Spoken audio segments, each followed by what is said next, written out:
ஆதியாகமத்தின் புஸ்தகம் 50ஆம் அதிகாரம். The book of Genesis, chapter 50. 49ஆம் அதிகாரத்தில் It's chapter number 49. 49ஆம் அதிகாரம், Genesis 49. 29வது வசனத்தை வாசிக்க விரும்புகிறேன். I am reading verse 29. பின்னும் அவன் அவர்களை நோக்கி, நான் என் ஜனத்தாரோடு சேர்க்கப்பட போகிறேன். ஏத்தியனான எப்போருனின் நிலத்தில் உள்ள குகையிலே என்னை என் பிதாக்களிலே அடக்கம் பண்ணுங்கள் என்று கட்டளையிட்டு, அந்த குகை கானான் தேசத்திலே மம்ரேக்கு எதிரான மக்பேலா எனப்பட்ட நிலத்தில் இருக்கிறது. அதை நமக்கு சொந்த கல்லறை பூமியாக இருக்கும்படி ஆபிரகாம் ஏத்தியனாகிய எப்ரோனின் கையிலே அதற்குரிய நிலத்துடனே வாங்கினார். Verses 29 and 30. Then he charged them and said to them, I am about to be gathered to my people. Bury me with my fathers in the cave that is in the field of Ephron the Hittite, in the cave that is in the field of Machpelah, which is before Mamre, in the land of Canaan, which Abraham bought along with the field from Ephron the Hittite for a burial site. 50ஆம் அதிகாரம் 24வது வசனம். Chapter 50 verse 24. யோசேப்பு தன் சகோதரரை நோக்கி, நான் மரணமடைய போகிறேன், ஆனாலும் தேவன் உங்களை நிச்சயமாய் சந்தித்து நீங்கள் இந்த தேசத்தை விட்டு தாம் ஆபிரகாமுக்கும் ஈசாக்குக்கும் யாக்கோவுக்கும் ஆணையிட்டு கொடுத்திருக்கிற தேசத்திற்கு போக பண்ணுவார் என்று சொன்னதுமன்றி, தேவன் உங்களை சந்திக்கும்போது என் எலும்புகளை இவ்விடத்திலிருந்து கொண்டு போவீர்களாக என்றும் சொல்லி யோசேப்பு இஸ்ரவேல் புத்திரிடத்தில் ஆணையிடுவித்துக் கொண்டான். Chapter 50 verse 24 and 25. Joseph said to his brothers, I am about to die, but God will surely take care of you and bring you up from the land to the land which he promised on oath to Abraham, to Isaac, and to Jacob. Then Joseph made the sons of Israel swear, saying, God will surely take care of you, and you shall carry my bones up from here. யாத்ராகமும் 1ஆம் அதிகாரம். Exodus chapter 1. 5-6 வசனங்களை வாசிக்கிறேன். Let's read verses 5 and 6. யோசேப்பு அதற்கு முன்னமே எகிப்தில் போயிருந்தான். யாக்கோபின் கர்ப்ப பிறப்பாகிய யாவரும் 70 பேர். யோசேப்பும் அவனுடைய சகோதரர் யாவரும் அந்த தலைமுறையார் எல்லாரும் மரணமடைந்தார்கள். இஸ்ரவேல் புத்திரர் மிகவும் பலுகி ஏராளமாய் பெருகி பலத்திருந்தார்கள். தேசம் அவர்களால் நிறைந்தது. Verses 5, 6 and 7. All the persons who came from the loins of Jacob were 70 in number, but Joseph was already in Egypt. Joseph died, and all his brothers and all that generation. But the sons of Israel were fruitful and increased greatly and multiplied and became exceedingly mighty, so that the land was filled with them. So இந்த 3 வசனங்களை உங்களுக்கு காண்பிச்சு கொடுத்திருக்கேன். So I have shown you these 3 verses. இந்த 3 வசனத்துல என்ன brother இருக்கு? ஒண்ணுமே தெரியலையே. What is there in these verses, brothers? We don't understand. இவர் அங்கே செத்தாருன்னா அங்கே அடக்கம் பண்ணுன்றாரு, இவர் இங்கே செத்தாருன்னா என்னை கொண்டு போன்றாரு, இவங்க எல்லாரும் இங்கே செத்தாங்கன்றீங்க, ஒன்றுமே புரியல. So one person said, if I die you gather me in this place. Another person said, if I die you take my bones to another place. And all these people they died in this another land. What is this? We are not able to understand. நானும் கூட இப்படி தான் இருந்தேன். I was also like that. ஆனாலும் இதில் இருக்கிற ஒரு ரகசியத்தை உங்களுக்கு காண்பிச்சு கொடுக்க தான் விரும்புகிறேன். But I desire to show the mystery in these தேவன் கடந்த நாளில் என்னோடு கூட இந்த வார்த்தையின் மூலமாய் ஆண்டவர் என்னோடு கூட பேசினதான் இன்றைக்கு நான் சபைக்கும் சொல்ல விரும்புகிறேன். What the Lord spoke to me from these portions, I want to share to the church. நீங்களும் நானும் இந்த மாதிரி அபாயத்தில் நாம் இருந்து கொண்டிருக்கிறோம். Because we are all in the same danger. முதலாவது நான் உங்களுக்கு வாசித்தது யாக்கோபு தன் குமாரனை பார்த்து சொல்கிறான், நான் மரணம் அடைய போகிறேன், என் ஜனத்தாரோடு நான் சேர்க்க போகிறேன். ஆகவே ஏத்தியனான எப்ரோனின் நிலத்திலுள்ள குகையில் என் பிதாக்களின் அடக்கம் பண்ணுன்னு சொன்னான். உடனே First, I was reading from, I was telling about Jacob. Jacob was telling his sons, I'm going to be gathered up, I'm going to die. So you bury me with my fathers in the cave that's in the field of Ephron the Hittite. உடனே யோசேப்பு அவனை பார்த்து ஒரு வார்த்தை இப்படி சொல்லியிருக்கலாம். So Joseph, could have told Jacob a word like this.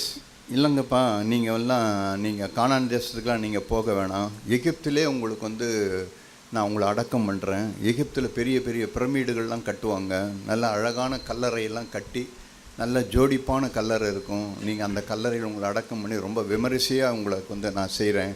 நீங்கள் உங்களை இங்கேயே நான் அடக்கம் பண்ணிடுறேன் அப்படின்னு சொல்லியிருப்பாங்க.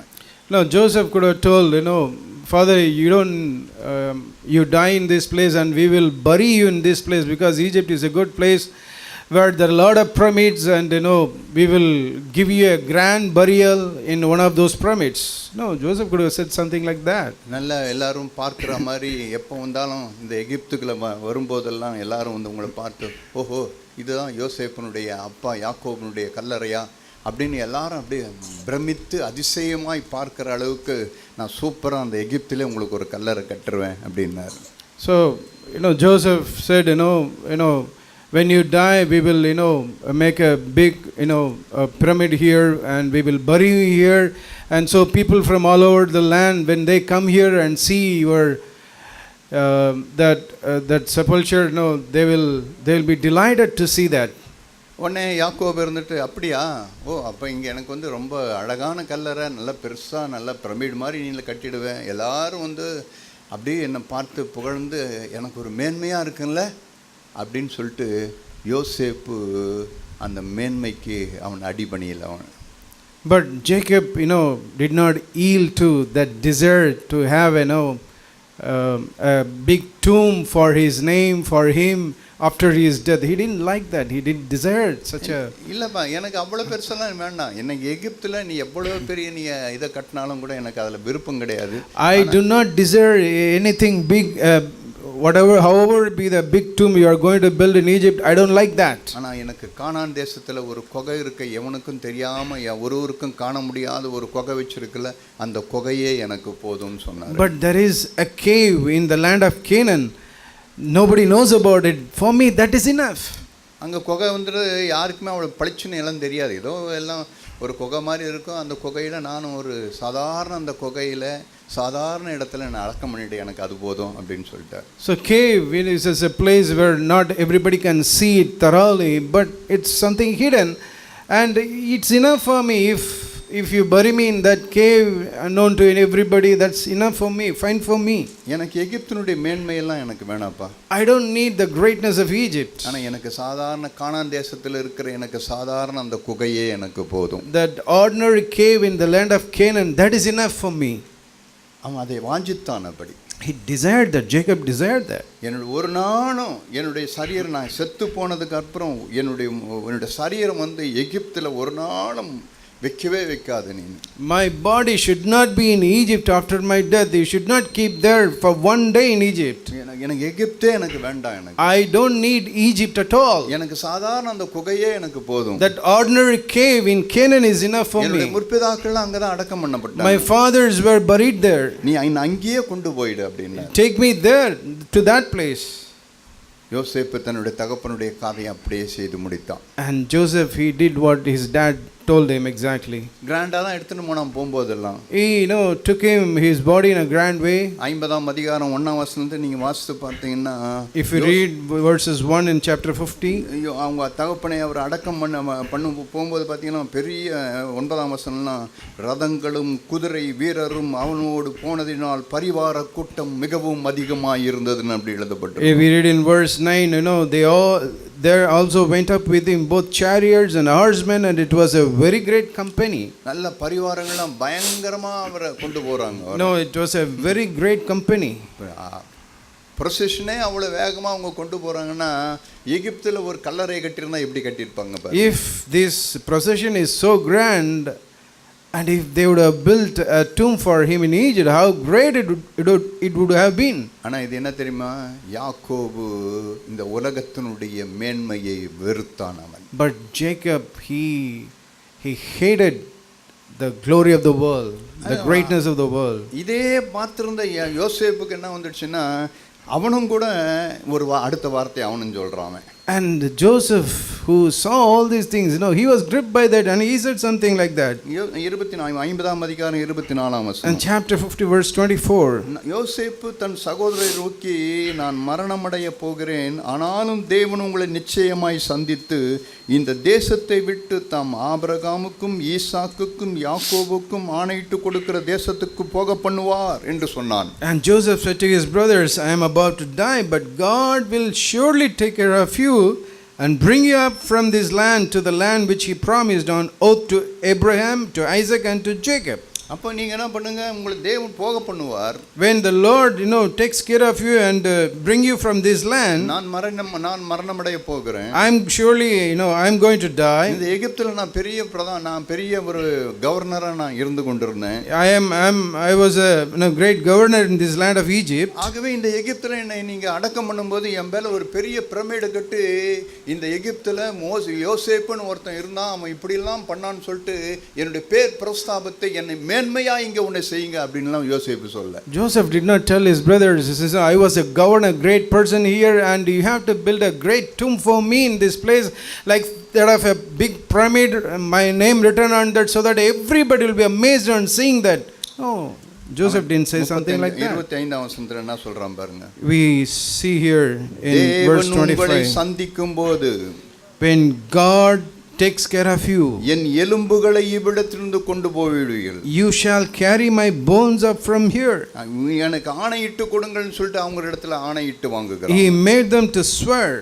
யோசேப்பு கூட அந்த எண்ணம் இல்ல பாருங்க. Even Joseph did not have any such thoughts. செத்து போன அந்த எகிப்து, செத்து போய் நாரி கெட்டு போகிற அந்த எகிப்தை தேவன் எனக்கு கொடுத்ததுனால நான் அந்த எகிப்தியை காப்பாற்றினவன். ஆகவே இங்க எனக்கு ஒரு நல்ல அலங்காரமான ஒரு கல்லறை கட்டி எனக்கு இங்க மேன்மையா இந்த இடத்துல அவன் வைக்கணும்ன்ற எண்ணம் கூட அவனுக்கு இல்ல பாருங்க. He did not have any thought, because he was a great person in Egypt, because he made the whole Egypt to survive because of his plan, but he did not desire to have a big place for him in the land of Egypt.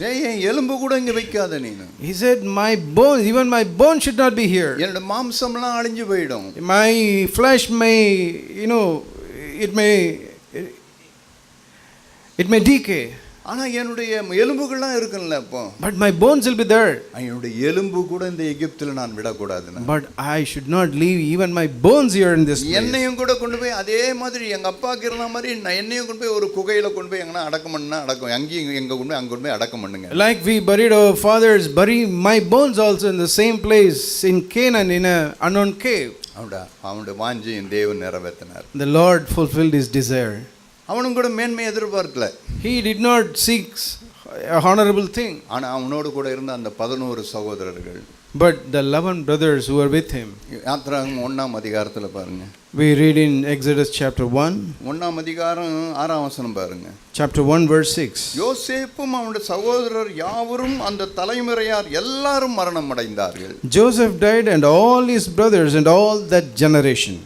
ஆனா ஒரு பயலும் கூட என்னை இங்கிருந்து எடுத்துன்னு போயிட்டு என்னை கானான்ல கொண்டு போய் அடக்கம் பண்ணுங்கடான்னு ஒரு பயலும் சொல்ல. But nobody in that generation said, after I die, take my body to ரெண்டு பேர் தான் Canaan to bury me. ரெண்டு பேர் தான் அவங்க எகிப்தில் இருக்கும்போது அவங்க ஒரு வார்த்தை சொன்னாங்க, என்னை இங்கே அடக்கம் பண்ணாத, எங்களை எடுத்துன்னு போயிட்டு கானான் தேசத்தில் இருக்கிற அந்த குகையில் எங்களை வச்சிரு அப்படின்னாங்க. Only 2 persons said, don't leave my dead body here, bury me in the land of Canaan. தேவன் பார்த்தார். God saw that. அவங்க அந்த எண்ணத்தை தேவன் பார்த்தார். The Lord saw the desire of their heart. அவங்க மரித்த பிற்பாடு கூட அவங்களை கொண்டு போயிட்டு கானான் தேசத்துல தேவன் கொண்டு போனார். And even after they die, the Lord took them to the land of Canaan. இந்த 11 பேருக்கு அந்த எண்ணம் வரல பாருங்க. But for these 11 persons, they did not have such thoughts. அந்த சத்தானுங்க செத்து எல்லாரும் எகிப்திலே எல்லாரும் அடக்கம் பண்ணாங்கல்ல. And they died in Egypt, they were buried in Egypt. ஏன்னா எகிப்தினுடைய மேன்மை அவர்களுக்கு அவ்வளவு பெரியதா இருந்தது. Because the glory of Egypt was very attractive to them. இப்போ நான் என்னுடைய கேள்வியே இந்த பகுதியை வாசித்த உடனே ஆண்டவர் என்னை பார்த்து எனக்கு வைத்த கேள்வியே இதுதான். The question which the Lord put before me is this. நீ எதனுடைய மகிமையை நீ தேடுகிறாய்? Which glory you are seeking? நீ பிரமிடினுடைய மகிமையை தேடுகிறாயா இல்லது ஒரு சாதாரண குகையில இருக்கணும்ன்றது நீ தேடுறியா? Are you seeking the glory of a big pyramid or you want to be in an ordinary cave? இல்லனா நீ மேன்மையா இருக்கணும்னு நாடுறியா அல்லது மேன்மை வருகின்ற வேளை அதை தள்ளிவிட்டு நீ ஓடுறியா? Are you seeking glory and honor, or when it comes to you, you run away from that? ஆனா இவங்க ரெண்டு பேருமே மேன்மை வருகின்ற வேளை அந்த மேன்மையை பார்த்தோன்னா நோ, எங்களுக்கு எகிப்து வேணாம், அந்த பிரமிடு வேணாம், எங்களுக்கு சாதாரண அந்த குகையே எங்களுக்கு போதும்னு சொல்லிட்டு யோசேப்பும் சரி அவங்க அப்பா யாக்கோபும் சரி ரெண்டு பேருமே அவங்க கானான் தேசத்துக்குள்ளே போனாங்க. But Joseph and Jacob and Joseph, they did not desire the glory of Egypt, but after they died, no, they only wanted to go to the land of Canaan, that ordinary land. அவங்க 11 சகோதரர்களும் அவங்க அதை விரும்பல. அவங்க But 11 of his brothers did not like that. எவன் அந்த கானான் தேசத்தில் அந்த குகையில் போய் எவன் அங்கெல்லாம் போய் இதுன்றது, நம்ம எகிப்திலே வைப்பான், எகிப்திலே வச்சு அழகாக எனக்கு ஒரு நல்ல ஒரு கல்லறை கட்டி எகிப்திலே நாங்கள் 11 பேரும் பரிபூர்ணமாக நாங்கள் எகிப்திலே இருந்துக்கிறோன்ட்டாங்க. So we don't want to go to Canaan, we don't want to be buried in Canaan. You make a big place for us in this land of Egypt and bury us here. ஆண்டவர் இப்போ உங்களை என்னையும் பார்த்து ஒரு கேள்வி கேட்கிறாரு. The Lord is asking you and me a question. நீ மேன்மையை தேடுகிறாயா அல்லது மேன்மையை தள்ளி விடுகிறாயா? Are you seeking glory or do you set aside that? ஆண்டவர் இன்னைக்கு சபையை ஒரு கோடு போட்டார்னா இப்படி தான் ரெண்டாக தான் ஆண்டவர் பிரிப்பாருங்க. If the Lord will draw a line, he will separate the church into two. ஒரு பக்கம் சொல்லுவாரு இந்த கூட்டம் மேன்மையை தேடுகிற கூட்டம் அப்படின்னுவார். The one group he will say, this group they are seeking glory and honor. ஆனா இன்னொரு கூட்டத்தை பார்த்து ஆண்டவர் சொல்வாரு இவர்கள் மேன்மையை தள்ளி விடுகிறவர்கள், மேன்மையை தேடாதவர்கள்னு சொல்வார். But another group he will say, these people they will not seek glory, but they will set aside that, they will run from that. இப்போ இந்த ரெண்டு குரூப்ல நீங்க எங்க உட்கார்ந்துட்டு இருக்கீங்கன்னு பாருங்க. So in these two groups, where are you sitting? நீங்க மேன்மையை தேடுகிற குரூப்ல உட்கார்ந்துக்கிறீங்களா இல்ல உங்களுக்கு மேன்மை வருகின்ற வேளை அந்த மேன்மையை தள்ளி விடுகிற அந்த கூட்டத்தில் இருக்கிறீங்களா? Are you sitting in the group which seeks for glory or sitting in a group which do not desire the glory? ஆண்டவர் இந்த குரூப்ல இந்த ரெண்டு குரூப்ல எந்த குரூப்போட கூட இருப்பார்? Who do you think the Lord will be in? Which group the Lord will be? ஆண்டவர் எந்த குரூப்? இப்போ ரெண்டு குரூப் இங்கே இருக்குது, ரெண்டு குரூப் இருந்தோடனே ஆண்டவர் இயேசுவை கொண்டாந்து நடுவில் நிற்க வைக்கிறீங்க. ஆண்டவரே நீங்கள் எந்த குரூப்பில் இருப்பீங்கன்னு கேட்டால் அவர் எந்த குரூப்பில் இருப்பார்? So the two groups are sitting here and the Lord is standing in the midst, and if you ask the Lord, Lord, which group will you be with? நான் ஆண்டவர் எந்த குரூப்போடு இருக்கிறாரோ அந்த குரூப்போடு இருக்க தான் நானும் விரும்புகிறேன். I will desire in the group where the Lord wants to be. நான் தேவன் மேன்மையை விரும்புகிற அந்த குரூப்போடு இருந்தாலும் நானும் மேன்மை விரும்புகிற அந்த குரூப்போடு கூட இருப்பேன். If the Lord desires to be in the group which desires glory, I will also be in that group. இல்ல தேவன் மேன்மையை தள்ளி விடுகிற குரூப்போடு கூட இருந்தானா நானும் அந்த மேன்மையை தள்ளி விடுகிற குரூப்போடு கூட இருப்பேன். But if the Lord wants to be the group which forsakes the glory of men, I will also be in that group. ஆனா ஆண்டவர் மேன்மையை தள்ளுகிறாங்க பாருங்க, அந்த குரூப்போட தான் ஆண்டவர் இருந்து கொண்டே இருப்பார். But the Lord will be with the group who do not desire the glory of men. யோவான் எழுதின சுவிசேஷம் 6ஆம் அதிகாரம். John chapter 6. யோவான் எழுதின சுவிசேஷம் 6ஆம் அதிகாரம். John chapter 6. இயேசு பாருங்க எப்படி இருந்தாருன்னு உங்களுக்கு காண்பிக்கிறேன். I'll show you how Jesus was. 6ஆம் அதிகாரம், யோவான் எழுதின சுவிசேஷம் 6ஆம் அதிகாரம் 14-15 வசனங்களை நான் வாசிக்கிறேன். John chapter 6 verse 16 and 17. யோவான் 6:14-15. 6 John 6 verses 14 and 15. இயேசு செய்த அற்புதத்தை அந்த மனுஷர் கண்டு மெய்யாகவே இந்த உலகத்தில் வருகிறவரான தீர்க்கதரிசி என்றார்கள்.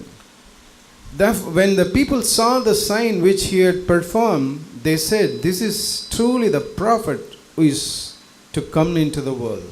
ஆதலால் அவர்கள் தம்மை ராஜாவாக்கும்படி பிடித்துக்கொண்டு போக மனதாய் இருக்கிறார்கள் என்று இயேசு அறிந்து மறுபடியும் விலகி தனியே மலையின் மேல் ஏறினார். So Jesus, perceiving that they were intending to come and take him by force to make him king, withdrew again to the mountain by himself alone.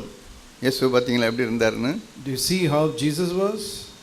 தன்னை ராஜாவாக்க போகிறாங்கன்னு தெரிஞ்ச உடனே, when he realized that people are about intending to make him a king, அவங்க பிடிச்சின்னு போய் அவங்க மனசா இருந்து தன்னை பெரிய ராஜாவாய் மேன்மையாய் ஒரு இடத்துல வைக்க போறாங்கன்னு தெரிஞ்ச உடனே, when he realized these people are going to get hold of me and to make me a great king among them, இயேசு அவங்கள பார்த்து, ஆமாம்பா இதுக்கு தான் நான் காத்துனுக்கிறேன், வாங்கடா எனக்கு வைங்கடா, சீக்கிரம் கிரீடத்தை என் தலை மேலே, சீக்கிரம் எனக்கு ட்ரெஸ்ஸை போடுங்க, சீக்கிரம் என்ன வந்து ஒரு குதிரையை ஒரு ரதத்தையும் குதிரையும் கொண்டு வாங்க, நான் ஏறி போனோம், எல்லாரும் எனக்கு முன்னே ராஜா வாழ்க, இயேசு ராஜா வாழ்கன்னு கத்துங்கடா அப்படின்னு எதிர்பார்த்து நமக்கு இருந்தார்.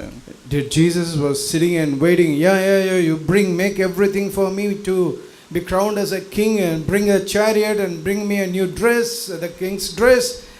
No, he was not expecting all those things. இயேசு அதை அறிந்த மாத்திரத்தில், the moment he perceived that, வேதம் சொல்லுது அவர் மறுபடியும் விலகி அவர் தனியே மலையின் மேல் ஏறினாராம். Bible says that he withdrew again to the mountain by himself alone. ஏன்னா அவருக்கு தெரியும் மனுஷன் எதெல்லாம் மேன்மையா எண்ணப்படுகிறானோ அதெல்லாம் அவருடைய பார்வைக்கு அருவருப்பானதுன்னு அவருக்கு நல்லா தெரியும். Because he knew whatever is looking great in the eyes of men is an abomination to God. He knew that. அதனால அந்த அருவருப்பை எல்லாம் அவர் செய்ய விரும்பல. அவர் so he did not commit such abomination. இல்ல நீங்க எல்லாம் என்ன ராஜாவாக்கல, நான் ராஜாவாகிறதுக்காக இந்த உலகத்துக்கு நான் வரல. I did not come into this world to become a king. நீங்க என்ன வந்து மேன்மையா எடுக்கணும்ன்றத மேன்மைக்காக நான் இந்த உலகத்துக்கு நான் வரல. I did not come here into the world so that you will make me glorify me. தன்னை தேடி வந்த அந்த மேன்மையை இயேசு என்ன பண்ணாருன்னா தள்ளி விட ஆரம்பித்தார். And that glory and honor which came towards him, he set aside that, he said no to that. இப்ப தெரியுதா இயேசு யாரோட கூட இருப்பாருன்னு? Now do you realize with whom Jesus will be? அவர் வந்து யாரெல்லாம் மேன்மையை தள்ளி விடுறாங்கன்னு பார்த்தாங்கன்னா அந்த தள்ளி விடுகிற கூட்டத்தோடு கூட இயேசு நின்று கொண்டிருப்பார். He will be with those people who says no to the glory.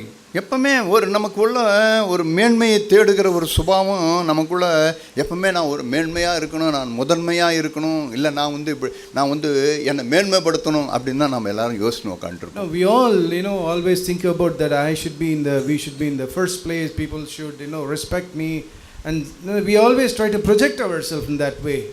அது வந்து தேவன் உங்களோடு கூட இருக்க மாட்டார். The Lord will not be with such people. அநேக பேர் நம்ம வந்து நம்மை ஏமாற்றி கொண்டு உட்கார்ந்துட்டு போந்தோம். And many of us are sitting here deceiving ourselves. நம்ம சபையில இந்த அபாயம் நிறைய உண்டு. And in our church the danger is so high. தேவன் என்னோடு கூட இருக்கிறார், தேவன் என்னோடு கூட இருக்கிறார் அப்படின்னு சொல்லிக்கிட்டு தேவனே அவங்களோடு கூட இருக்க மாட்டாரு. ஆனாலும் கூட ஒரு கற்பனையில ஒரு பிரமையில ஓடிக்கொண்டிருப்பாங்கல்ல. But they all living in an imagination, thinking that the Lord is with them, Lord is with them. It's just an imagination. தேவன் உங்களோடு கூட இருக்க மாட்டார். The Lord will not be with you.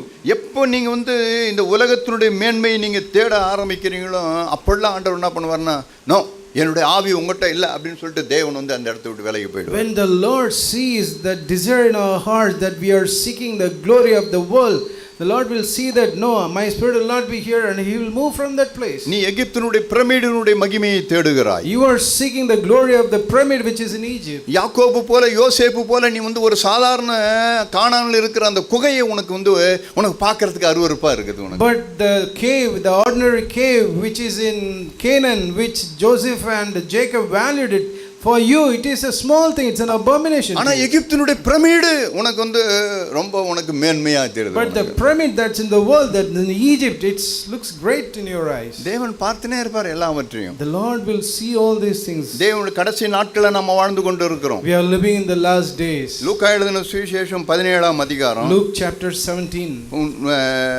17ஆம் அதிகாரத்துல இயேசு கிறிஸ்து இப்படி ஒரு வார்த்தையை சொல்கிறார். In chapter 17 the Lord Jesus said something like this. லூக்கா 17ஆம் அதிகாரம், Luke 17. 17ஆம் அதிகாரத்துல இயேசு இப்படி ஒரு 26வது வசனம். In verse 26 the Lord said something like this. நோவாவின் நாட்களில் நடந்தது போல மனுஷகுமாரனுடைய நாட்களிலும் நடக்கும். Just as it happened in the days of Noah, so it will be also in the days of the Son of Man. Noah பேழைக்குள் பிரவேசித்த நாள் வரைக்கும் ஜனங்கள் புசித்து குடித்தார்கள், பெண் குண்டு கொடுத்தார்கள், ஜலப்பிரளயம் வந்து எல்லாரையும் அழித்து போட்டது. They were eating, they were drinking, they were marrying, they were being given in marriage until the day that Noah entered the ark, and the flood came and destroyed them all. மனுஷகுமாரன் வருகின்ற வேளையில நோவாவின் நாட்களில் நடந்தது போல நடக்கும்னு எழுதினார். It was the same as happened in the days of Lord. It was the same. It will happen the same way in the days of the Son of Man. நோவாவோட விட்டுல அவரு. But not only with Noah. 28ஆம் வசனம் பாருங்க. He again said in verse 28, லோத்துனுடைய நாட்களில் நடந்தது போலவும் நடக்கும். the Lord said it was the same as happened in the days of Lot. ஜனங்கள் புசித்தார்கள், குடித்தார்கள், கொன்றார்கள், விற்றார்கள், நட்டார்கள், கட்டினார்கள். They were eating, they were drinking, they were buying, they were selling, they were planting, they were building. லோத்து சோதோமை விட்டு புறப்பட்ட நாளிலே வானத்திலிருந்து அக்கினியும் கந்தகமும் வருஷித்து எல்லாரையும் அழித்து போட்டது. But on the day that Lot went out from Sodom, it rained fire and brimstone from heaven and destroyed them all. மனுஷகுமாரன் வெளிப்படும் நாளிலும் அப்படியே நடக்கும். It will be just the same on the day that the Son of Man is revealed. இயேசு மனுஷகுமாரனாகிய இயேசு கிறிஸ்து வெளிப்படும் போதும் அப்படியே இந்த பூமியில் நடக்குமா? When the Son of Man Jesus Christ is revealed, it will happens exactly in the same way. இப்போ என்னதான் நடந்தது லோத்தின் நாட்கள்ல? So what happened in the days of Lot? லோத்தின் நாட்கள் நடந்தது என்னன்னா, லோத்து சோதோம் குமாரனுடைய மேன்மையை தேடினான். The thing that happened in the days of Lot is Lot went after the glory of Sodom and Gomorrah. அதனால கடைசி நாட்கள்ல வரும்போது கூட ஆண்டவர் சொன்னாரு, லோத்து எப்படி ஒரு சோதோம் குமாரனுடைய மேன்மையை தேடினானோ அதே போல சபையில இருக்கிற ஒரு சிலர் என்ன பண்ணுவாங்கன்னா இந்த உலகத்தினுடைய மேன்மையை தேடுகிறவர்களா இருப்பாங்க. That is why the Lord said, like Lot sought the glory in the Sodom and Gomorrah, even in the last days there will be people like Lot in the church who will be seeking the things of the world, the glory of the world. லோத்து ஆதியாகமத்தின் புத்தகம் 13ஆம் அதிகாரத்துல, in book of Genesis chapter 13, 13ஆம் அதிகாரத்துல இங்க லோத்துவை குறித்து நீங்க வாசித்து பாருங்க. You read about Lot here. அவனுக்கு என்ன நடந்ததுன்னு பாருங்க. மேன்மையை தேடினவனுடைய கதி என்னாச்சுன்னு பாருங்க. You see what happened at the end to the one who sought the glory of the world. 13ஆம் அதிகாரம் 5ஆம் வசனம். Chapter 13 verse 5. ஆபிரகாமுடைய லோத்துக்கும் ஆடு மாடுகளும் கூடாரங்களும் இருந்தன. Now Lot, who went with Abraham also had flocks and herds and tents. அவர்கள் ஒருமித்து குடியிருக்க அந்த பூமி அவர்களை தாங்க கூடாது இருந்தது. The land could not sustain them while dwelling together. அவருடைய ஆஸ்தி மிகுதியாக இருந்தபடியால், for the possessions were so great, அவர்கள் ஒருமித்து வாசம் பண்ண ஏதுவில்லாமற் போயிற்று. that they were not able to remain together. பாத்தீங்களா, ஒண்ணே ரெண்டு பேருக்கும் ஆஸ்தி ஒண்ணே ஆரம்பிக்குது ரெண்டு பேருக்கும். Then the strife starts between them. 7ஆம் அதிகாரத்துல 7ஆம் வசனத்துல பாத்தீங்கன்னா, ஆபிரகாமுடைய மந்தை மேய்ப்பருக்கும் லோத்துனுடைய மந்தை மேய்ப்பருக்கும் வாக்குவாதம் உண்டாயிற்று. We read in verse 7, there was a strife between the herdsmen of Abraham's livestock and the herdsmen of Lot's livestock. 8வது வசனத்துல ஆபிரகாம் லோத்தை நோக்கி ஒரு வார்த்தை சொல்றான். So we read in verse 8, Abraham said something to Lot. எனக்கும் உனக்கும் என் மேய்ப்பருக்கும் உன் மேய்ப்பருக்கும் வாக்குவாதம் வேண்டாம். Please let there be no strife between you and me, not between my herdsman and your herdsman. நாம் சகோதரர்கள் நாம். For we are brothers. இந்த தேசமெல்லாம் உனக்கு முன்பாக இருக்கிறது அல்லவா? Is not the whole land before you? நீ என்னை விட்டு பிரிந்து போகலாம். Please separate from me. நீ இடதுபுறம் போனால் நான் வலதுபுறம் போகிறேன். If you go to the left, I will go to the right. நீ வலதுபுறம் போனால் நான் இடதுபுறம் போகிறேன். If to the right, then I will go to the left. உடனே லோத்து எதை தேடி எடுத்தான் பாருங்க. So what Lot chose. தேவன் டெஸ்ட் வைப்பார் ஒவ்வொரு இடத்துலயும். The Lord will, he will test us. தேவன் உங்களுக்கு எனக்கு ஒரு டெஸ்ட் வச்சுனே இருப்பார் ஆண்டவர். The Lord will be, testing us in. அங்க ஒரு வாக்குவாதம் வருது. And there is a strife there. அந்த வாக்குவாதம் வருகின்ற உடனே ஆபிரகாம் போய் லோத்து கிட்ட கேக்குறாரு.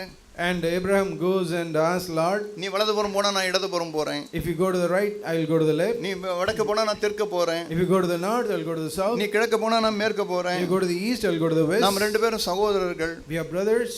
நீ எதையும் நீ சூஸ் பண்ணிக்க. நீ whatever you want, you choose. நீ மேன்மையை சூஸ் பண்ணா சூஸ் பண்ணிக்க. If you want to choose the glorious thing, you choose that. அல்லது இந்த மேன்மை வேண்டாம், எனக்கு இது வேண்டாம், நான் எப்பவுமே உங்க கூட சர்வெண்டாவே இருக்கறேன்னு நீ நினைச்சினாலும் எதையும் நீ சூஸ் பண்ணிக்கலாம். Or if you don't want to choose that and want to be with me, to be as a servant, you choose that. ஆனா லோத் எதை சூஸ் பண்ணான்னு பாருங்க.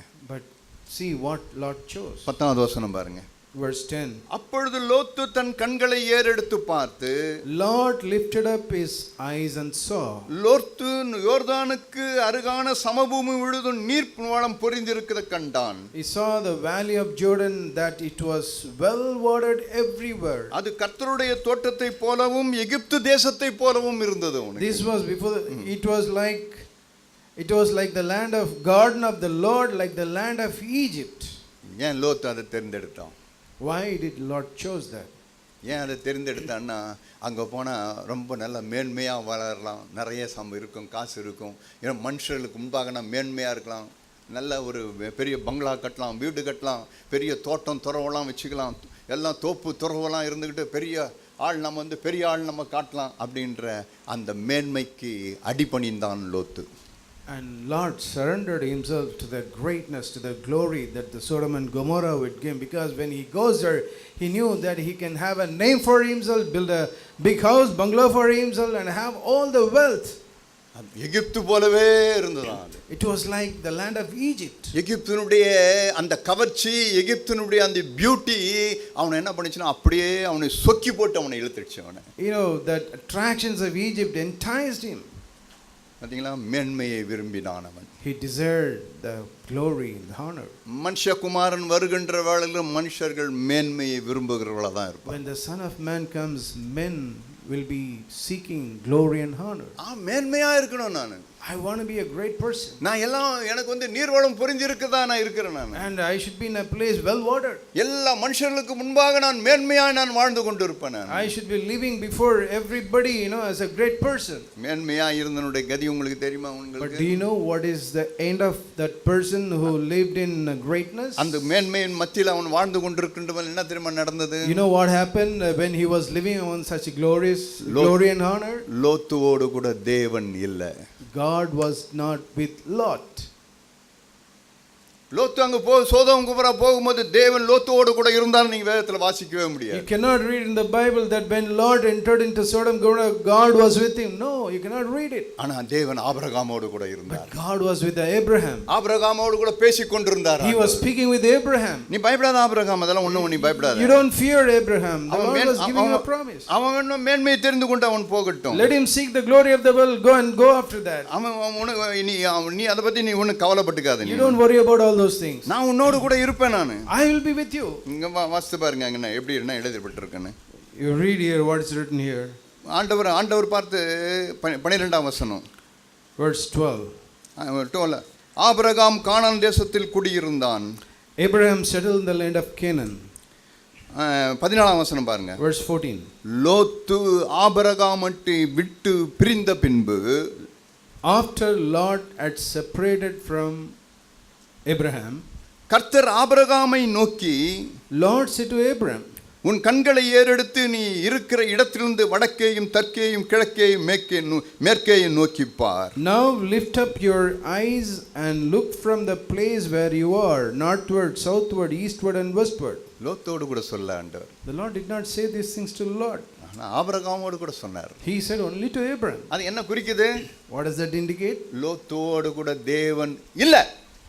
God was not with Lot. ஏன் லோத்தோடு கூட இல்ல? Why God is not with Lot? அவர் மேன்மையை தேடினார். He was seeking great things for him. எனக்கு சோதோம் குமாரனுடைய பச்சை பசேல் எனக்கு போதும்னு தேடினார். The greeneries of Sodom and Gomorrah, that's enough for me. அங்கே போனா நான் என்னுடைய மேன்மை பெருகும்னு சொன்ன நினைச்சார். And if I go there, he thought, his greatness will increase. அங்கே இந்த ஆபிரகாமோடு கூட இருந்து இன்னால கூட ஆடு மாடு மேய்ச்சி நான் இருக்கிறத காட்டிலும் சோதோம்ல போனா பெரிய மகாராஜா ஆயிடுவேன்னு நினைச்சார் அவர். Instead of being with Abraham and looking after the sheep, I can go to Sodom and Gomorrah and become a chief person in that land. யோசனை நினைவும் வெளியிறங்காமது இல்ல.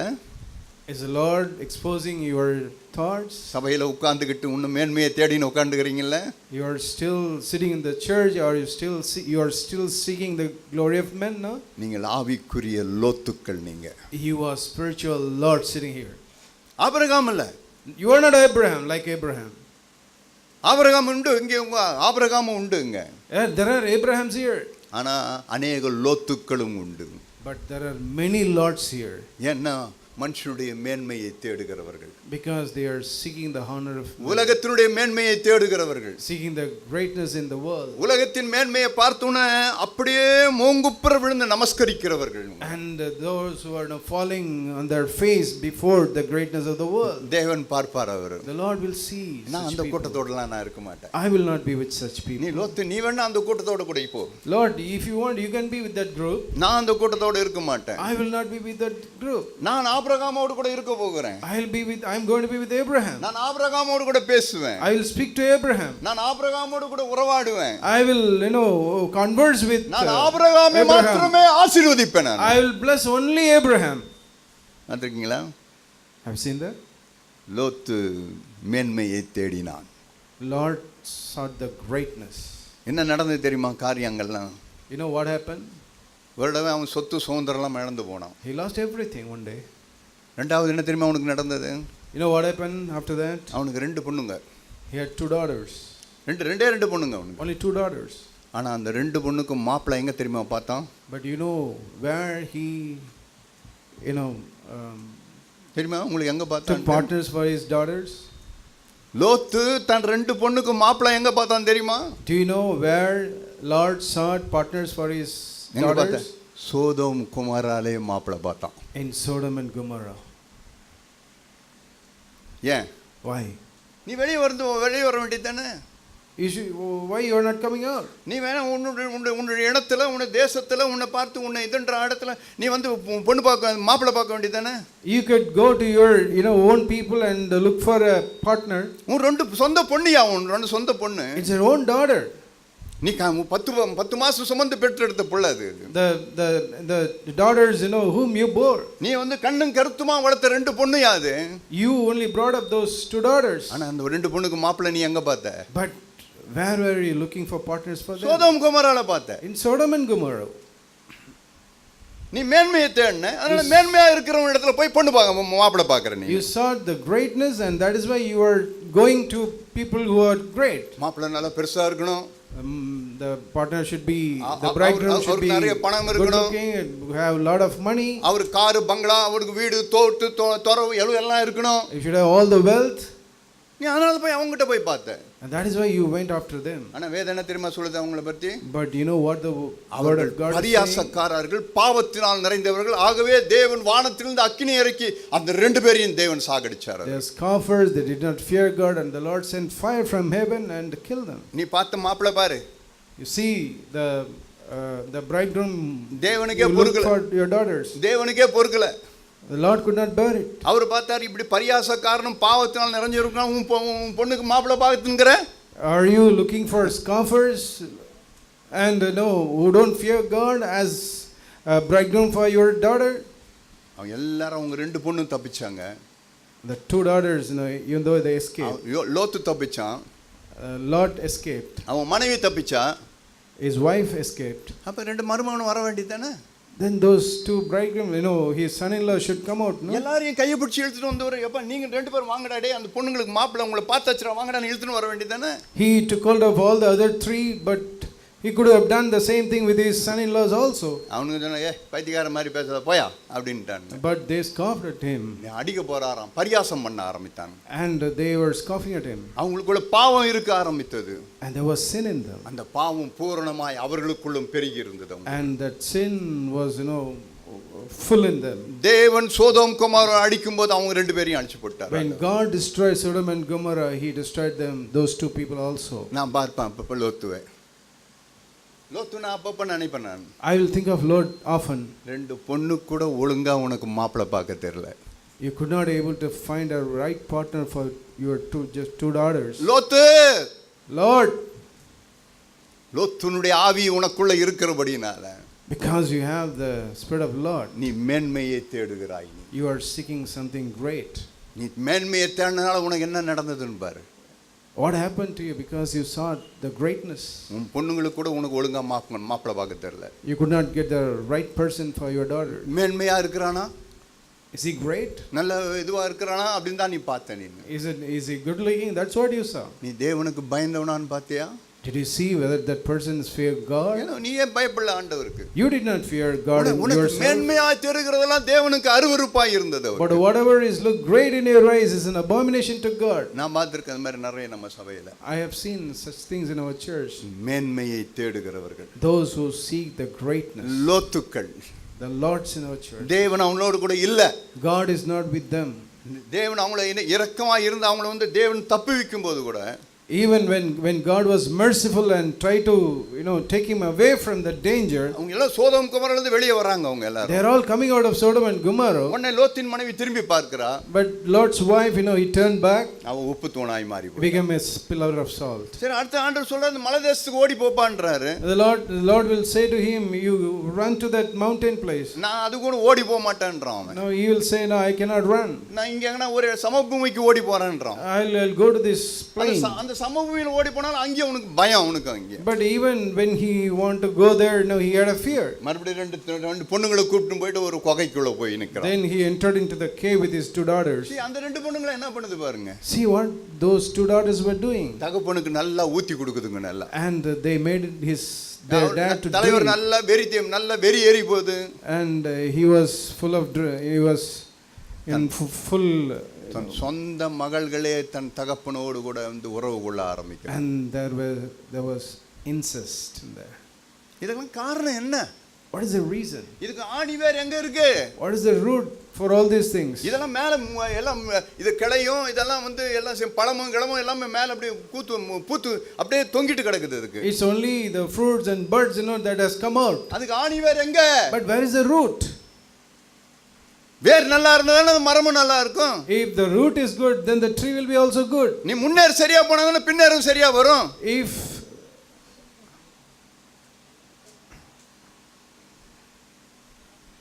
during plowing the first couple of bullocks go properly, then that one coming after will go right. உன் ஆணிவேர் எங்க இருக்குன்னு பாரு. See where that root is. மனுஷகுமாரன் வருகின்ற நாட்களில் இது நடக்கும்.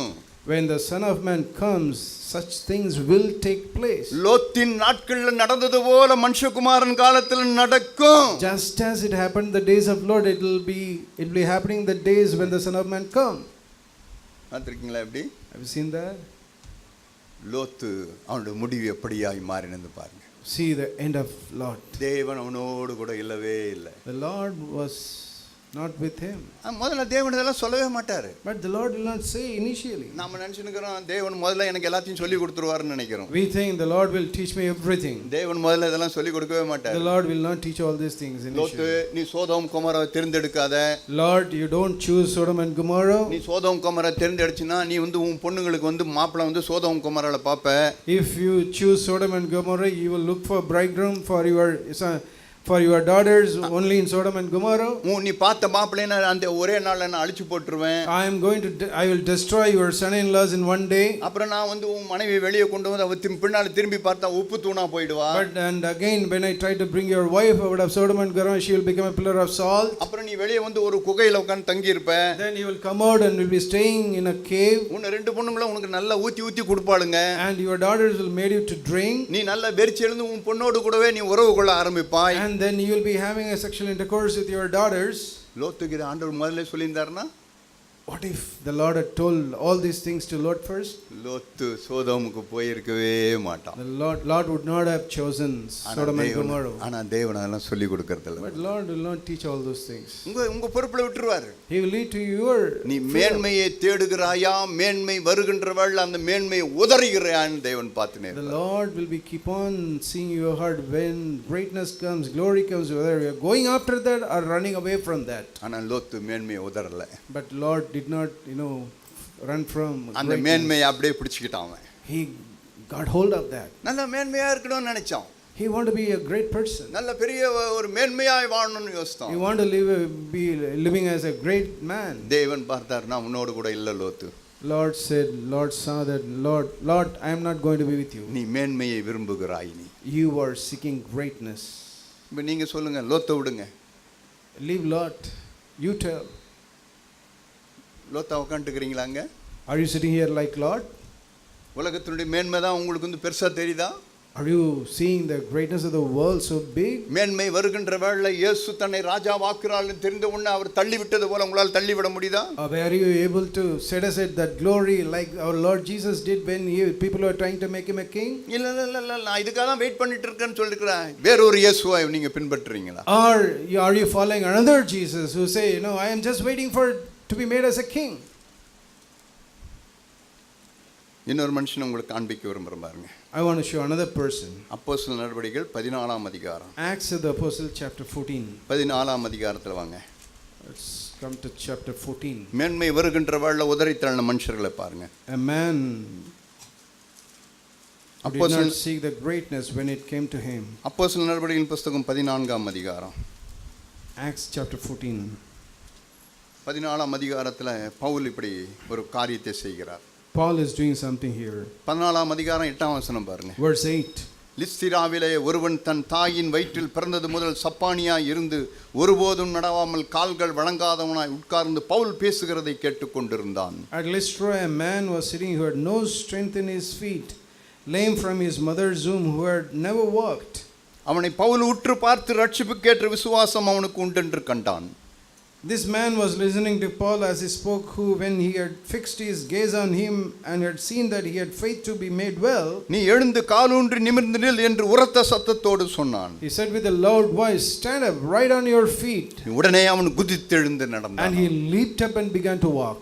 பவுல் செய்ததை ஜனங்கள் கண்டு தேவர்கள் மனுஷ ரூபம் எடுத்து நம்மிடத்தில் இறங்கி வந்திருக்கிறார் என்று லிக்கோனியா பாஷையிலே சத்தமிட்டு சொல்ல ஆரம்பித்தாங்க. When the crowd saw that what Paul had done, they raised their voices, saying in the Lycaonian language, the gods have come like men and have come down to us. 12வது வசனம் பாருங்க. Verse 12. பர்னபாவை யூபித்தர் என்றும் பவுல் பிரசங்கத்தை நடத்தினவனானபடியினால் அவனை mercury என்றும் சொன்னார்கள். They began calling Barnabas Jews and Paul Hermes because he was the chief speaker. அல்லாமலும் பட்டணத்துக்கு முன்னே இருந்த யூபித்தருடைய கோவில் பூசாரி எருதுகளையும் பூமாலைகளையும் வாசலிலே கொண்டு வந்து ஜனங்களோடு கூட அவர்களுக்கு பலியிட மனதாய் இருந்தார்கள். The priest of Jews whose temple was just outside the city brought oxen and garlands to the gates and wanted to offer sacrifice with the crowds.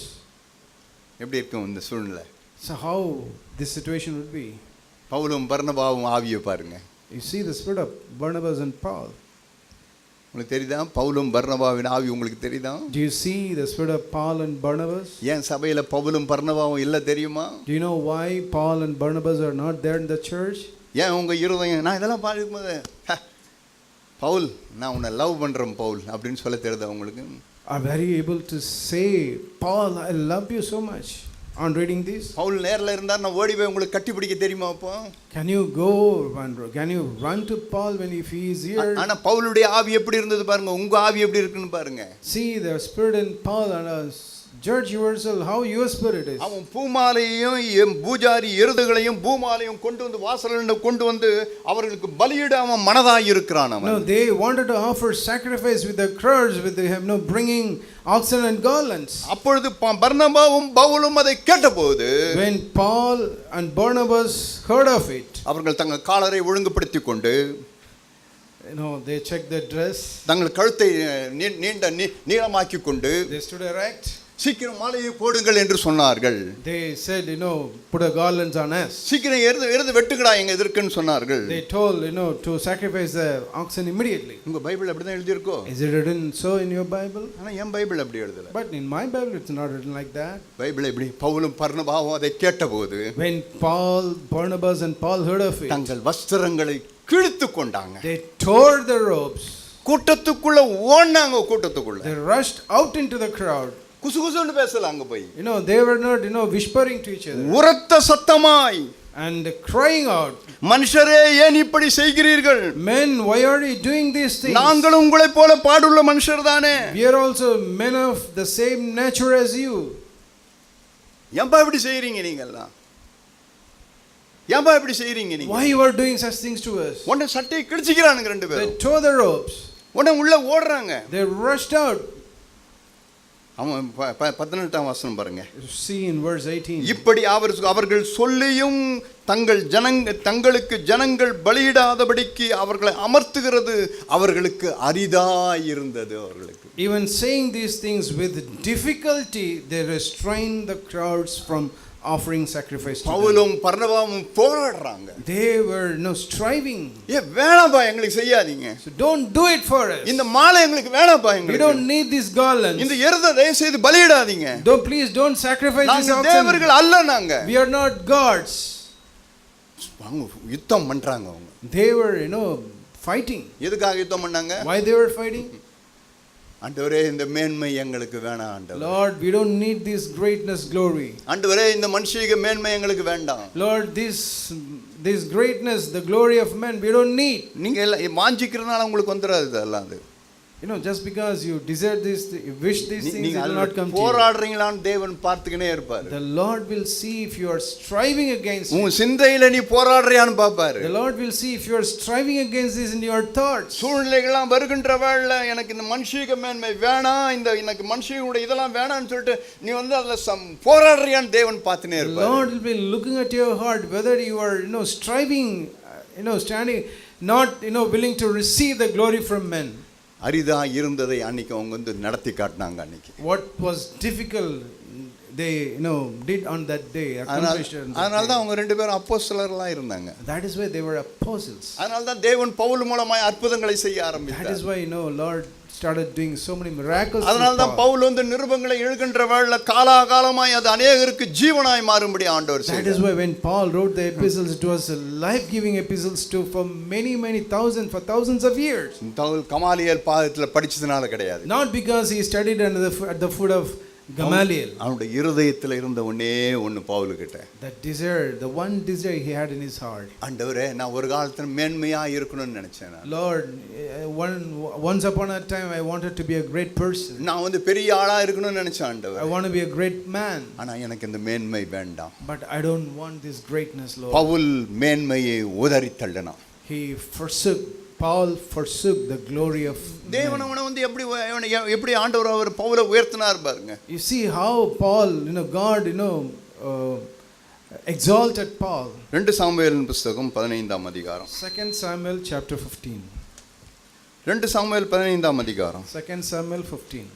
இங்க பாருங்க ஒரு மனுஷன் எப்படி அவன் மேன்மையை தேடினான்றதை காண்பிக்கிறேன். I'll show another person who saw the greatness.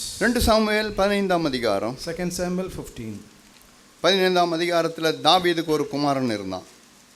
In 15 verse chapter 15 we read about a son David had. அவனுக்கு பேர் அவனுக்கு அப்சலேம். அவனுடைய பேர் அப்சலேம். His name was Absalom.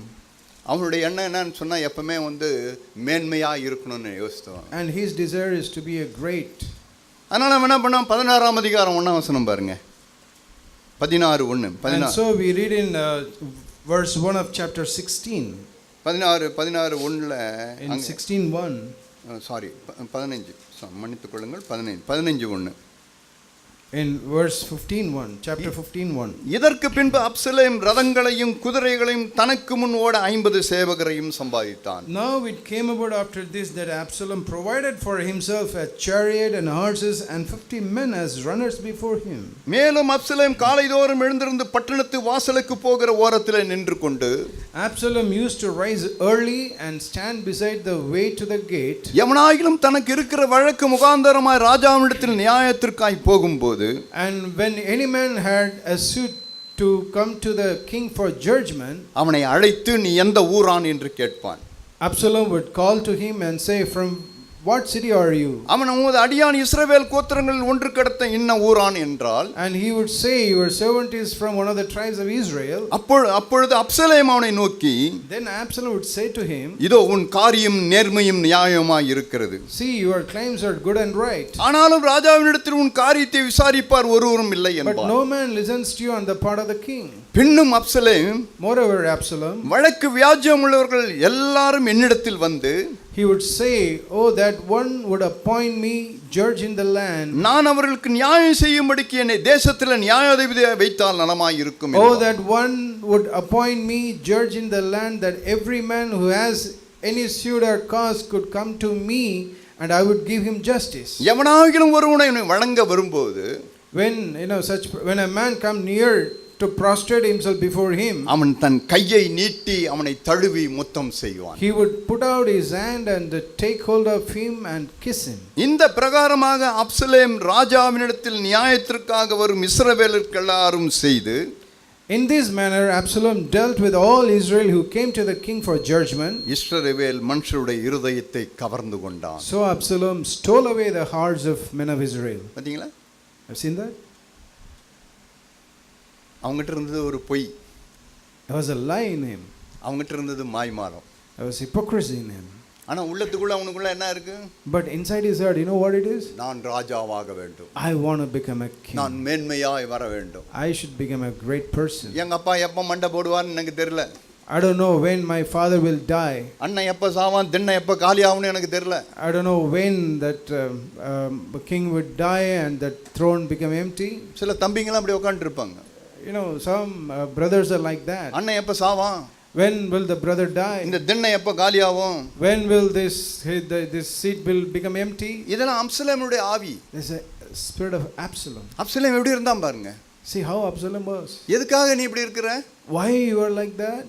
உங்க அப்பா எப்போ மண்டை போடுவாரு, when your dad will die, இஸ்ரவேல் மேல நீ ராஜாவா இருக்கணும், that I should become a king over Israel, எல்லாரும் எனக்கு ஜெய போடணும், and everybody should hail me, என்ன வந்து எல்லாரும் வந்து என்ன பார்த்து என்ன புகழணும், and everybody should praise me, நான் எல்லாம் மேன்மையா இருக்கணும், I should be a great in the eyes of men, எல்லாருடைய கண்களுக்கு நான் வந்து அப்படியே பளிச்சுன்னு தெரியணும், நானு I should be projected in front of all the eyes of men. அப்சலோமுடைய ஆவிகள் இதெல்லாம். That's the spirit of Absalom. அவனுக்கு தெரியாது. I don't know. அது தேவனுடைய கரத்தில் இருக்குன்னு அவனுக்கு தெரியாது. அவனுக்கு he did not realize that thing is in the hands of the Lord. முதன்மையா இருக்க அவர்கள் விரும்பினாங்க. They want to become first. நான் ராஜாவா ஆகணும், I want to become king. அவனுக்கு என்ன தெரியுமா, இவனுக்கு என்ன தெரியுமா இவனுக்கு நடந்தது. You know what happened to him? இவனுடைய வாழ்க்கையும் இப்படிதான் கேவலமா போச்சு இவனுடைய. And his life is all, has also ended up in nothing. உடனே ஜனங்க எல்லாரையும் கூட்டிக்கிட்டான். He gathered all the people, தனக்கு தானே தன்னை ராஜாவை பிரகடனப்படுத்திக்கிட்டான். and he proclaimed himself as a king. அப்பனை ஓட ஓட வரட்ட விட்டான். And he made his dad to run away for life. அப்படி அவன் அப்பனை விரட்டி விட்டுட்ட உடனே, and after sending his dad away, அவனுக்கு ஆலோசனைக்காரனா இருந்தவன் அவனுக்கு வந்து அகித்தாப்பேல் என்றவன். and there was one man who was a counselor to him, Ahithophel. அவன் ஒரு ஆலோசனை அவனுக்கு சொன்னான். And he gave one counsel to him. உங்க அப்பா 10 பொண்டாட்டியை விட்டு போயிருக்காரு, and your dad has left 10 concubines. நீ மாடி மேல ஒரு கூடாரம் போடு, you put a tent on the top, இஸ்ரவேலுடைய கண்கள் எல்லாருக்கும் முன்பாக அந்த 10 பேரோடு கூட நீ பிரவேசி அப்படினு சொன்னான். and you enter into them in front of the eyes of all the Israel. பலார்னு அவன் கண்ணத்துல ஒன்னு கொடுத்திருந்தார்னா, if Absalom would have slapped him on Ahithophel's face, நீ உண்மையாவே நீ வந்து என்ன யோக்கியமானவன் பேர், then you are a righteous person, gentle person. ஆனா நீ என்ன பண்ண தெரியுமா, but you know what you did, அந்த ஆலோசனை உனக்கு தேனாய் காதுல விழுந்தது உனக்கு, but it entered into your ear like honey, that counsel. மேன்மையை தேடுகிறவங்களுக்கெல்லாம் இதுதான் கதி. and that is the end of those who seek greatness. அகித்தாப்பேல் சொல்றதெல்லாம் உங்களுக்கு தேனா இருக்கும் காதுல. and the counsels of Ahithophel will be like as sweet as honey. ஏன்னா நீ மேன்மையை தேடுற நீனு, because you are seeking greatness. எனக்கு பயமா இருக்கு இதெல்லாம் உங்ககிட்ட சொல்றதுக்கு. I fear to speak all these things to you. ஆனாலும் உங்களில் சிலர் இங்க அந்த மாதிரி உட்கார்ந்து இருக்கீங்க. but some of you are like that sitting here. நீங்க தப்பித்துக் கொள்ளும்படி தான் உங்களுக்கு பேசிக் கொண்டிருக்கிறேன் நான். I am speaking all these things so that you will escape. சில அகித்தாப்பேலுடைய ஆலோசனை உங்களுக்கு தேனா காதுல ஊத்துது உங்களுக்கு. the counsel of Ahithophel's are like honey into your ears. உங்களுக்கு அது வெறுப்பு கொடுக்கல, you are not hating it. உன் அப்பனுடைய பொண்டாட்டியோட கூட போய் படுத்துறான்றது உங்களுக்கு வந்து தேனா இருக்குது உங்களுக்கு. and that counsel that you go and lie with your father's concubine, that's like a honey to your ears. மேல் மாடியில் ஒரு கூடாரம் போட்டு எல்லாருடைய கண்களுக்கு முன்பாக போடான்னு சொல்றது உங்களுக்கு தேனா இருக்கு. and put a shed at the top of the building and entering into with those concubines, it's like that suggestion, that counsel is like honey to your ears. அவன் சொன்ன மாதிரியே செய்து முடிச்சான். and he did exactly what Ahithophel said. உணர்வு இல்லை, there is no sense. எங்க அப்பாவுடைய என்னுடைய தாய் போல இருக்கிற என்னுடைய தாய்கிட்டலாம் நான் போய் இப்படி எழுந்துட்டு வந்து உணர்வு கொஞ்சம் கூட அவனுக்கு இல்லை. he did not have the sense that he is entering into his dad's concubine who are like his mother. அவன் மனசாட்சியில சூடு விழுந்துனே வர ஆரம்பிச்சது. he seared his there's constant searing in his conscience. எப்பெல்லாம் நீங்க உலகத்தினுடைய மேன்மை நீங்க தேடுறீங்களோ அப்பவே உங்க மனசாட்சியில சூடு விழுதுன்னு அர்த்தம், வேற ஒண்ணும் கிடையாது. whenever you start seeking the greatness of the world, please realize there is a searing. உங்க மனசாட்சியே மொக்கையாவுதுன்னு அர்த்தம். in your conscience, your conscience is becoming blunt. உங்க விசுவாச கப்பல் கொஞ்ச நாள் உடைய போகுதுன்னு அர்த்தம். your the ship, the faith ஏன்னா இந்த The ship of faith is going to be broken. இந்த நல்மன சாட்சியை அநேகர் தள்ளிவிட்டு விசுவாசமாகிய கப்பலை சேதப்படுத்தினாங்கன்னு எழுதப்பட்டிருக்கு. They have forsaken, they have set aside this good conscience and they destroyed that faith. எப்போ நீங்கள் மேன்மையை தேடுகிறீங்களோ அப்போவே 2-2-4ன்றது போல சொல்கிறேன் பாருங்க, உங்கள் மனசாட்சியில் சூடு விழுந்துருச்சுன்னு அர்த்தம். வேற ஒன்று. When you seek the greatness of men, I am telling you, as 2 + 2 = 4, there is a searing happening in your conscience. தன் அப்பனுடைய மனைவியோடு கூட படுத்து எழுந்து வந்துட்டு ஒண்ணுமே தெரியாத போல வந்து நிற்கிறான் வெளியே. After lying with his father's concubine, he came out as if he has done nothing. மறுபடியும் அவங்க அப்பா சேஸ் பண்ணி போறான். And he was again chasing his father. அப்பதான் தேவன் அவனை பார்த்து கர்வாலி மலத்தில் அவனை தலைகீழ அவன் வந்து வானத்துக்கும் பூமிக்கு நடுவில் தொங்கும்படிக்கு ஆண்டவர் அவனை கட்டளையிட்டார். And God judged him, so that he will hang between heaven and earth. பின்னால போனவன் hanging on the tree. பின்னால போனவன் அவனோட ஈட்டி எடுத்து அவனோட உருவ குத்த ஆரம்பித்தான். And one who was going after him pierced him. உன் முடிவு என்னாச்சு பாத்தியா? What is the end? உன் முடிவு எப்படியா போனோம்? Should your end also be like that? வானத்துக்கு பூமிக்கு நடுவுல தொங்கும்படியா அவனோட முடிவு வரணும். Should your end be like, hanging between heaven and earth? பின்னால வந்து ஒருத்தன் வந்து உன்னை ஈட்டியால உன்னை கொடுத்தான் அவனை. Should somebody came after from the back and pierced him? Absalom அந்த நாள்ல மரித்து போனான். Absalom, he died on that day. மேன்மையை தேடினான். Because he saw the greatness. முதன்மையா இருக்க விரும்பினான். He wanted to be first. மேன்மையை தேட ஆரம்பித்தான் அவன். He sought greatness. தேவன் அப்சலோமோடு கூட இல்ல. The Lord was not with Absalom. ஆனா தாவீதோடு கூட தேவன் இருந்தார். But he was with David. இப்போ சொல்லுங்க. Now you tell. இப்போ தேவன் உங்களோடு கூட இருக்கிறாரா? Is God is with you? Full பண்ணிக்காதீங்க உங்களே. Don't fool yourself. முட்டாளா இருக்காதீங்க இந்த சபையில உட்கார்ந்துகிட்டு. Don't sit in this church as a fool. தேவன் என்னோடு கூட இருக்கிறார்னு சொல்லிட்டு சும்மா உட்கார்ந்து ஏதோ நீ வந்து ஏமாத்தின்னு உட்கார்ந்துட்டு இருக்காதீங்க. Don't deceive yourself thinking that God is with you. மேன்மை எப்பெல்லாம் நீங்க தேட ஆரம்பிக்கிறீங்களோ தேவன் உங்களோடு கூட இல்ல. Whenever you seek glory, God is not with you. ஆனா யாக்கோபும் யோசேப்பும் மேன்மையை அவங்க தேடல. But Jacob and Joseph, they did not seek the greatness of man. அவங்க மரித்தாங்க. They died. ஆனாலும் கூட அவங்க கானான் தேசத்துக்குள்ள போயிட்டாங்க. But still they entered Canaan. அவங்க கொண்டு போய் அடக்கம் பண்றான்னு அங்க போய் அடக்கம் பண்ணிட்டாங்க. And they asked his people to bury in that land, and they were buried. யோசேப்புடைய எலும்புகளும் உள்ளே போயிடுச்சு. And the bones of Joseph entered the land of Canaan. 2 பேர். Only 2 people. மரித்த 2 பேர். 2 people who were dead. கானான் தேசத்துக்குள்ள போனாங்க. They entered Canaan. பிற்பாடு மோசே எல்லாரையும் அவங்க வெளியே கொண்டு வரும்போது When Moses brought all the people out of Egypt, 2 பேர் தான் கானானுக்குள்ள போனாங்க. only 2 people entered. யோசுவாவும் காலேபும். Joshua and Caleb. ஆனா அதுக்கு முன்ன Before that, யாக்கோபும் யோசேப்பும் போயிட்டாங்க உள்ள. Jacob and Joseph entered Canaan.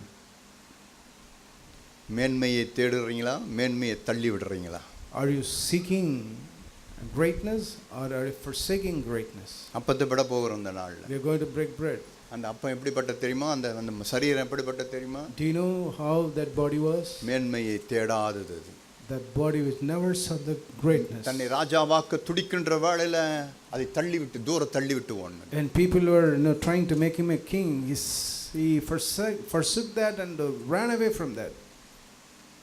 அப்படிப்பட்டதான் நம்ம விட போறோம் நாம. And that body we are going to break. கேட்கிறதுக்கு காது உள்ளவர்கள் கேட்க கடவுள். Those who have ears to hear, let them hear. Amen. Amen.